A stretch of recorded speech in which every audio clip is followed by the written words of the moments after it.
Hi everyone, welcome back to another episode of Liv's Thoughts. Today we're going to be talking about my borderline and the 3 biggest telltale signs I knew something was wrong before I actually got diagnosed. Friendly reminder, I'm not a doctor. I literally have a degree in nothing. So take everything I say with a small grain of salt. Secondly, if you feel any of the things that I'm about to describe, any of these 3 things, maybe go see a professional. Just saying, don't use this video to self-diagnose yourself, please and thank you. So, I got diagnosed almost 2 years ago. I've been medicated for about 1.5 years now, and I can confidently say I'm like 75% cured of my BPD. I would like to be off of meds by the age of 25, which is another 4 more years, and I definitely think that's doable. I have already decreased my meds back down. I'm on like the lowest dose you can possibly be, and so there's hope for people with borderline. Things do get easier. The light at the end of the tunnel is genuinely better than the feeling that you feel right now.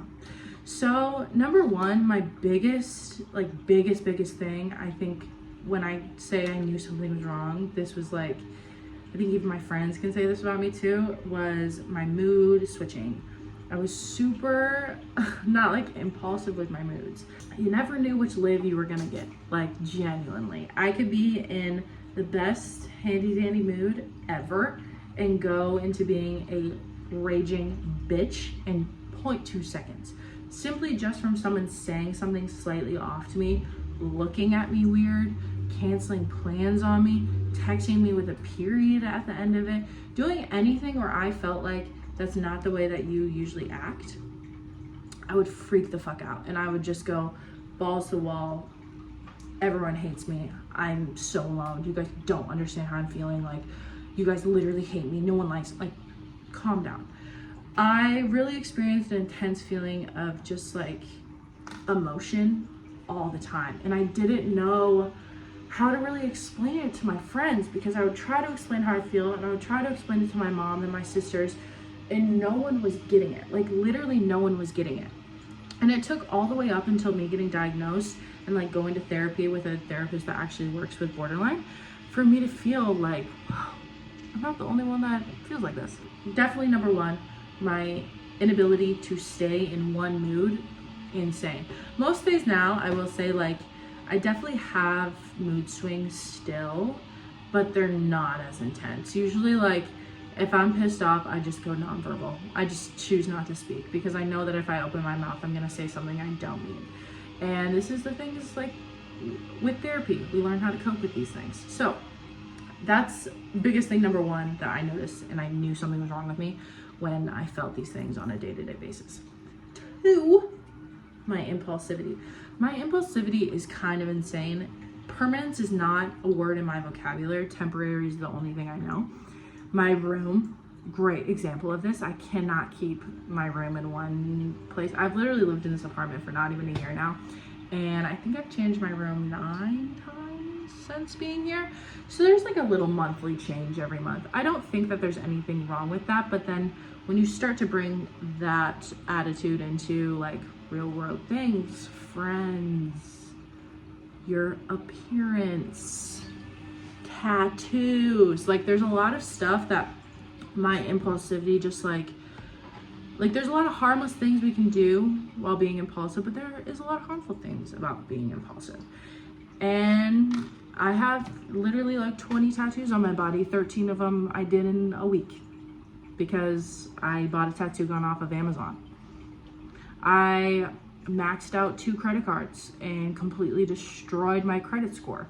So there is a lot of like, being impulsive is so fun. Yeah, it's fun until you're actually like doing damage for your future self. No reason for me to have a good for it tattoo on my ankle, but I have it, so gotta live with that for the rest of my life. My hair has always been a really good telltale sign if I'm doing well in life, if I'm not changing my hair too often. Anytime I really like go through anything, I tend to pick at this little thing first for some change. I shaved my head off after a breakup one time. I have bleached my hair 4 times in one summer, completely killed my hair. Yeah, I've done a lot of things with my hair. So there's like a lot of like simple little things that you can be impulsive with that aren't detrimental to like actual real world things. But then there are some things like I have to pick up a credit score that's literally on the ground now, and that's going to affect me through my whole life. And the idea of my actions have consequences, that thing in my brain was not clicking there. And third would be not having a clear sense of who I am as a human being. So kind of along with the not realizing my actions have consequences, the whole not being perceived by people is weird. I didn't know who I was. I remember looking in the mirror one time, and I literally have it in my notes app. I was looking in the mirror and I was staring at myself for so long, and I just remember saying out loud, I was like, I don't know who I am. And I felt like I literally started crying in the mirror because I did not know who I was down to my core. I did not have a sense of personality. I did not have a sense of like, not belonging, but like, I didn't know not only what I wanted to do in life, but like, I didn't know what my personality was without other people telling me. I still have a hard time with like picking up on other people's traits really easily. Like I can mimic someone really, really well these days. And I think my friends, like my really close friends, have definitely like, they know that I do that.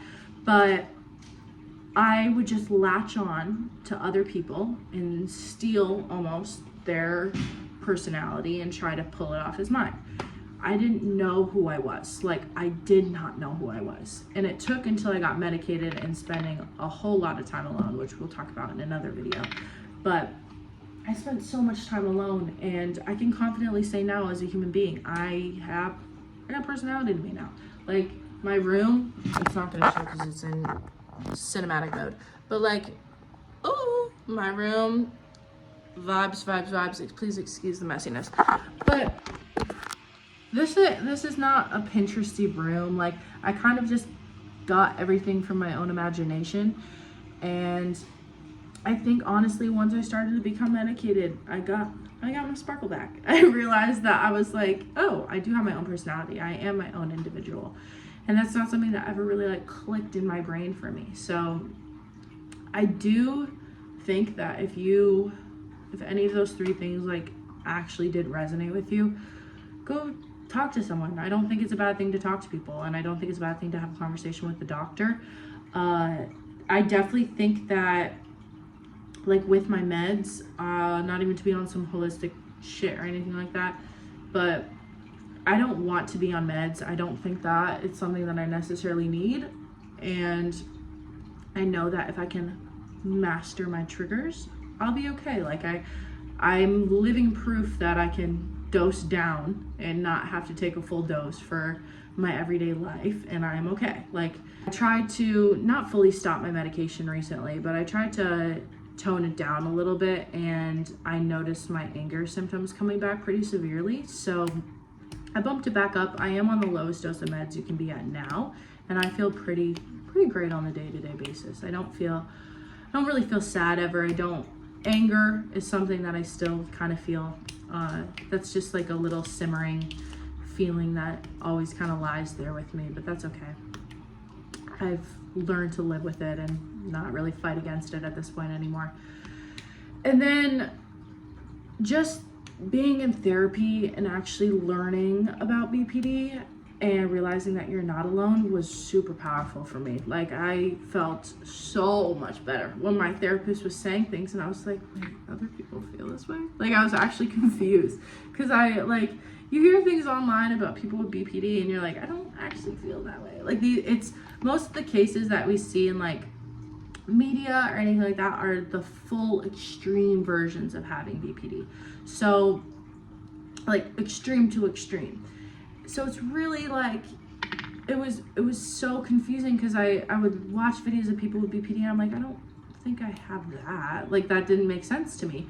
And then as I'm talking to my therapist, she was like, no, this is a regular symptom of most people with BPD. It's like, wow, it's kind of cool. So it does really help when you realize that you're not alone in this. And not gonna lie, I have been called crazy before. I have had people literally friend dump me and actual relationship dump me because I have borderline and they can't handle that. But you have to understand that people that cannot handle that, do you actually want to be friends with them in the first place? Because they probably don't even have their own shit together. So I'm thankful for the people that I have in my life now who have chose to step by me and like watch me grow through having BPD. And I'm so blessed to have really, really amazing friends that have stuck with me no matter what. And through the times that I was actually really mean to them, they still hung around because they believed in me. So I think just finding a really good support system for yourself is almost the number one most important thing, besides therapy. But I don't necessarily think meds are for everyone. Like, I definitely think that BPD is something that should be medicated until you can learn how to deal with your triggers and that sort of thing, especially depending on how severe your case is. But I think some good therapy, some good support, and some time alone, you can do it, honestly. BPD is a curable illness. As much as people don't want to say it is a curable illness. If you can figure out how to manage your triggers without medication, and you're not going to fit the DSM-5 of what borderline is. So that's my goal. I'm working on not being borderline. I don't want to be borderline for the rest of my life. I love the community here, but goddamn, I don't have to deal with this for the rest of my life. This is not something I want to have on my name for the rest of my life. All right, have a good day. Remember, don't self-diagnose yourself, please. Much love. See you later.